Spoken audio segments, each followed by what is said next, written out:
ಆತ್ಮೀಯ ಅಶ್ವಥ್ ಅವರೇ ಹಾಗೂ ಆತ್ಮೀಯ ಅಶ್ವಥ್ ಅವರಿಗೆ ಆತ್ಮೀಯರಾಗಿದ್ದಂತಹ ಕಲಾಬಂಧುಗಳೇ, ಏನು ಅಶ್ವಥ್ ಅವ್ರಿಗೆ ಆತ್ಮೀಯ ಅಶ್ವಥ್ ಅಂತ ಹೇಳ್ತಾ ಇದ್ದೀರಲ್ಲ ಅಂತ ನೀವು ಕೇಳ್ಬೋದು. ಇಲ್ಲಿ ಅವರ ಅರ್ಧಾಂಗಿ ಇದ್ದಾರೆ. ಅಶ್ವಥ್ ಅವರ ಅರ್ಧಾಂಗಿ ಇದ್ಮೇಲೆ ಅರ್ಧ ಅಶ್ವಥ್ ಇದ್ದಂಗಾಯಿತು. ಇನ್ನು ಅಶ್ವಥ್ ಅವರ ಹಾಡುಗಳು ಇದ್ದಾಗ ಇನ್ನು ಅರ್ಧ ಅಶ್ವಥ್ ಇದ್ದಂಗಾಯಿತು. ಸೊ ಅಶ್ವಥ್ ಅವರು ಹಾಗಾದರೆ ನಮ್ಮ ಜೊತೆ ಇದ್ದೇ ಇದ್ದಾರೆ. ಅಶ್ವಥ್ ಅವರು ಎಲ್ಲೂ ಹೋಗೇ ಇಲ್ಲ. ಶಾರೀರವಾಗಿ ನಮಗೆ ಕಾಣಿಸಲ್ಲ, ಇವತ್ತು ಚಿತ್ರ ರೂಪದಲ್ಲಿ ನಮ್ಗೆ ಕಾಣಿಸ್ತಾ ಇದ್ದಾರೆ, ಹಾಡಿನ ರೂಪದಲ್ಲಿ ನಮ್ಗೆ ಕಾಣಿಸ್ತಾ ಇದ್ದಾರೆ, ಅನುಭವ ರೂಪದಲ್ಲಿ ನಮ್ಗೆ ಕಾಣಿಸ್ತಾ ಇದ್ದಾರೆ. ಅವರೊಬ್ಬ ನಕ್ಷತ್ರ, ಮಹಾತಾರೆ.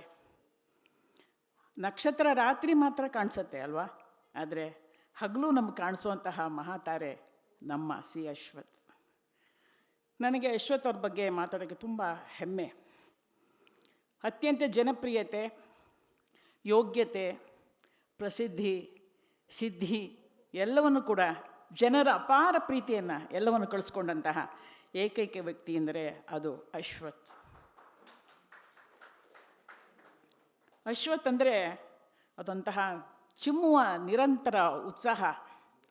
ಅವರ ಪ್ರತಿಯೊಂದು ಪ್ರಾಜೆಕ್ಟ್ ಮಾಡಬೇಕಾದ್ರೆ ನಮ್ಮ ಮನೆಗೆ ಬಂದು ನಮ್ಮ ಸ್ಟುಡಿಯೋಲಿ ಅದ್ರ ಚರ್ಚೆ ಮಾಡೋರು.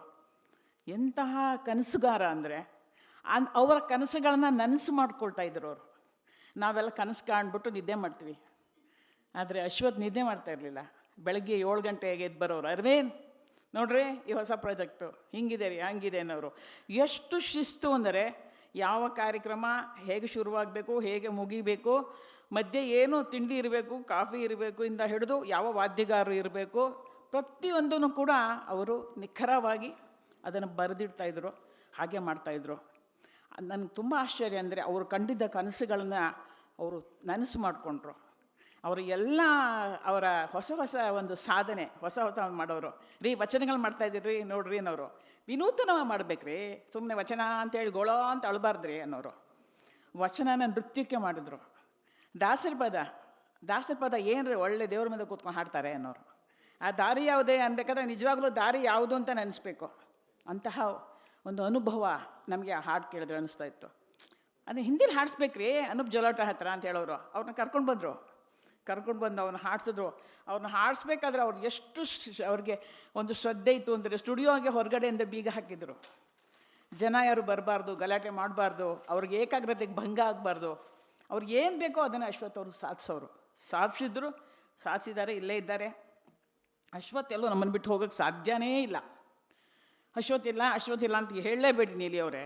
ಅಶ್ವಥ್ ಸದಾ ನಮ್ಮ ಜೊತೆ ಇದ್ದಾರೆ. ನಾನು ನಮ್ಮ ಯಜಮಾನರು ದಿವಸಕ್ಕೆ ಒಂದು 15 ಸಲ ಅದು ನಾವು ಅಶ್ವಥ್ ನೆನೆಸ್ಕೊತೀವಿ. ಅವ್ರು ಇಲ್ಲದೇ ಇದ್ರೆ ನಾವು ನೆನೆಸ್ಕೊತಾ ಇದ್ವೇನ್ರಿ? ನಾವೇನಾದರೂ ವಾಸ್ಕೋಡಿಗಮ್ಮನ ನೆನೆಸ್ಕೋತೀವ, ಬೇರೆ ಯಾರು ಅಲ್ಲಾವುದ್ದೀನ್ ನೆನೆಸ್ಕೋತೀವ? ಯಾರನ್ನೂ ನೆನೆಸ್ಕೊಳ್ಳಲ್ಲ.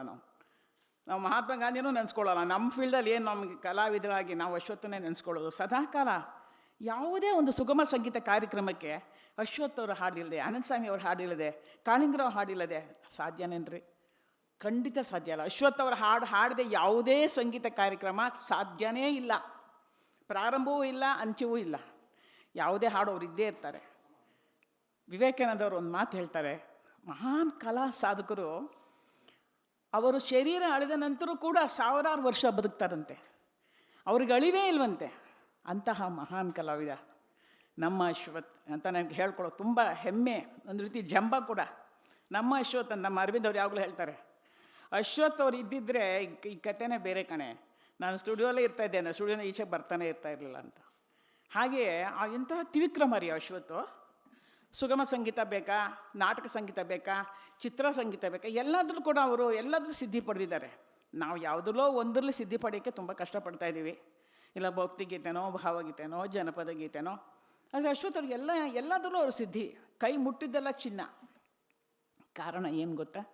ಅವರ ಶ್ರದ್ಧೆ, ಅವರ ಛಲ, ಅವರ ಏಕಾಗ್ರತೆ, ಅವರ ಪರಿಶುದ್ಧತೆ. ಅಶ್ವಥ್ ಅವರು ಮೋಸ ಮಾಡಿದ್ರು ಅಂತ ಇಲ್ಲಿ ತನಕ ಯಾವ ಕಲಾವಿದರೂ ಹೇಳಿಲ್ಲ. ಅಶ್ವಥ್ ಅವ್ರು ನಮ್ಗೆ ದುಡ್ಡು ಬಾಕಿ ಇಟ್ಟಿದ್ದಾರೆ ಅಂತ ಯಾವ ಸ್ಟುಡಿಯೋದವರು ಹೇಳಿಲ್ಲ. ಅಶ್ವಥ್ ಅವರು ನನಗೆ ಇಷ್ಟು ಸಾಲ ಕೊಡಬೇಕು ಅಂತ ಯಾರೂ ಹೇಳಿಲ್ಲ. ಅಂದರೆ ಅಂತಹ ಪರಿಶುದ್ಧವಾದಂತಹ ಜೀವನ. ಇನ್ನೂ ಒಂದು ಹೇಳ್ತೀನಿ, ರಾತ್ರಿ 12 ಗಂಟೆ ರಾತ್ರಿಲಿ ಕೂಡ ಅಶ್ವಥ್ ಜೊತೆ ನಮ್ಮಂತಹ ಮಹಿಳೆಯರು ಸಂತೋಷವಾಗಿ ನಿರ್ಭೀತರಾಗಿ ಅವ್ರ ಜೊತೆ ನಾವು ಯಾವುದೇ ಕಾರ್ಯಕ್ರಮಕ್ಕೆ ಹೋಗಿ ನೆಮ್ಮದಿಯಾಗಿ ಬರ್ತಾಯಿದ್ವಿ. ಅಂತಹ ಮಹಾನ್ ಚಾರಿತ್ರ ಇರುವಂತಹ ಅಶ್ವಥ್. ಪುತಿನ ಅವರು ಒಂದು ಮಾತು ಹೇಳೋರು ನನಗೆ, ನನ್ನ ಚಿಕ್ತಾತ ಅವರು, ನೋಡೆ ನಮ್ಮ ವ್ಯಕ್ತಿತ್ವ ನಮ್ಮ ವಿದ್ಯೆಗಿಂತ ದೊಡ್ಡದು, ನಮ್ಮ ಸಾಧನೆಗಿಂತ ನಮ್ಮ ವ್ಯಕ್ತಿತ್ವ ದೊಡ್ಡದಿರಬೇಕು, ನಮ್ಮ ಕಲೆಗಿಂತ ನಮ್ಮ ವ್ಯಕ್ತಿತ್ವ ದೊಡ್ಡದಿರಬೇಕು ಅಂತ ನಮ್ಮ ತಾತ ಯಾವಾಗಲೂ ಹೇಳೋರು. ಅದೇ ಮುಖ್ಯ ಅಂತ ನನಗೆ ಆ ದೃಷ್ಟಿಯಿಂದ ಕೂಡ ಅಶ್ವಥ್ ನಕ್ಷತ್ರ, ಮಿನುಗುವ ನಕ್ಷತ್ರ ಇದಾನೆ. ನಮ್ಮ ಮಾತು ಕೇಳಿಸ್ತಾ ಇದೆ, ರೀ ಜಯಶ್ರೀ ಏನು ರೀ ಏನು ಹೇಳ್ತಾ ಇದ್ದೀರಾ ಅಂತ ಅಂತಾರೆ. ನಮ್ಮ ಅಂತರಂಗ ಕೇಳಿಸ್ತಾ ಇದೆ, ಹೊರಗಿನ ಬಾಹ್ಯ ಕೇಳಿಸ್ತಾ ಇಲ್ಲ. ಇಂತಹ ಒಂದು ಏನು ಹೇಳೋದು, ಒಂದು ಸುಯೋಗ, ಈ ಸುಯೋಗವನ್ನಂತಹ ಈ ಪಾಪ ಈ ಯುವಕರು ಕೊಟ್ಟಿದ್ದಾರೆ.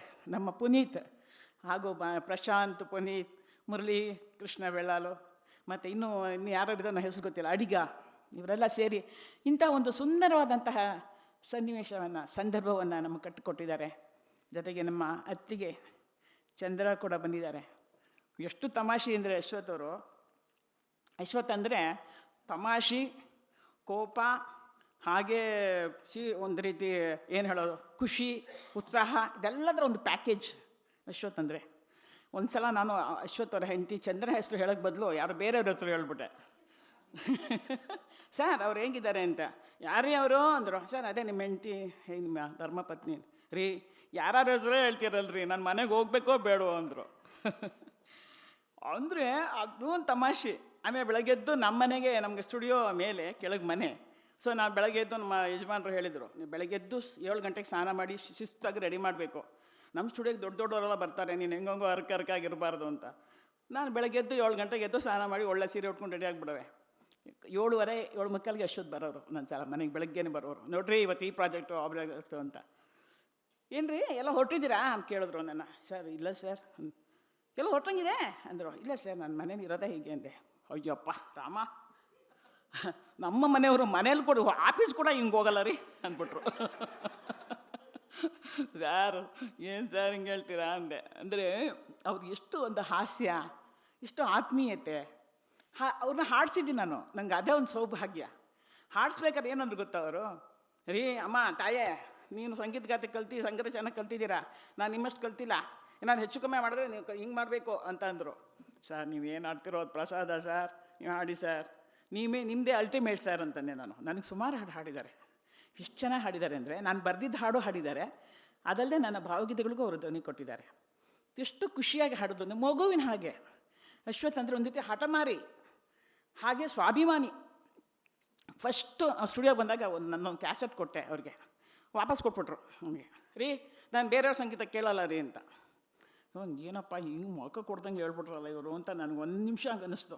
ಮತ್ತು ಹಾಗೆ ಅವ್ರ ಜೊತೆ ಇದ್ದು ಪಳಗಿ ಹೋದ್ಮೇಲೆ ಬಹುಶಃ ಎಷ್ಟು ಅವರ ಒಂಥರ ಟ್ರಾನ್ಸ್ಪರೆಂಟ್, ಪರಿಶುದ್ಧ ಅಂತಾರೆ, ನಿರ್ಮಲವಾದಂಥ ಮನಸ್ಸು.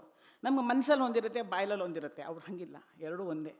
ಅಂತಹ ಅಶ್ವಥ್ ಮರದ ಹಾಗೆ ಇವತ್ತು ಬೆಳೆದಿದ್ದಾರೆ. ಅಷ್ಟಲ್ಲದೆ ಅವರ ಅನೇಕ ಕಲಾವಿದರಿಗೆ ಇವರು ಬದುಕು ಕೊಟ್ಟಿದ್ದಾರೆ. ಮುಖ್ಯವಾಗಿ ಈ ವಿಷಯ ನಾನು ಹೇಳೋದು ಏನು ಅಂದರೆ, ಸಾವಿರಾರು ಕಲಾವಿದರಿಗೆ ಊಟ ಸಿಗ್ತಾಯಿದೆ ಇವತ್ತು ಅಶ್ವಥ್ ಕಂಪೋಸ್ ಮಾಡಿದ ಹಾಡುಗಳಿಂದ.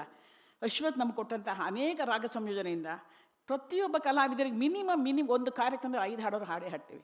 ಅವ್ರು ಕೊಟ್ಟ ಊಟ, ಅವ್ರು ಕೊಟ್ಟ ಭಿಕ್ಷೆ, ಅವ್ರು ಕೊಟ್ಟ ಕಲಾ ಸಾಮ್ರಾಜ್ಯ ಅದು ಯಾವತ್ತೂ ಖಾಲಿ ಆಗಲ್ಲ. ಅಂತಹ ಸಾಮ್ರಾಜ್ಯಕ್ಕೆ ನಾವೆಲ್ಲ ಅಧಿಪತಿಯಾಗಿದ್ದೀವಿ, ನಾವೆಲ್ಲ ಶ್ರೀಮಂತರು.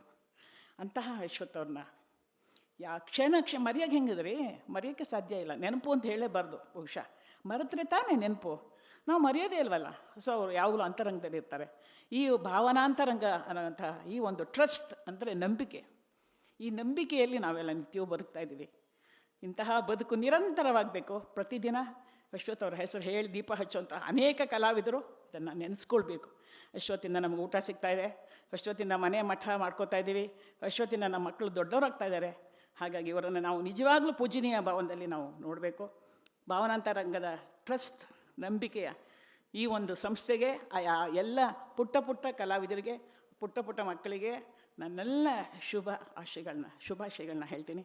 ಇಂತಹ ಒಂದು ಸನ್ನಿವೇಶಕ್ಕೆ ನೀವೆಲ್ಲ ಇದ್ದೀರಾ ನನ್ನ ಜೊತೆ, ತುಂಬ ಖುಷಿ ಆಗ್ತಾಯಿದೆ. ನಿಮಗೆಲ್ಲರಿಗೆ ಮತ್ತೊಮ್ಮೆ ನಮಸ್ಕಾರ, ಧನ್ಯವಾದ.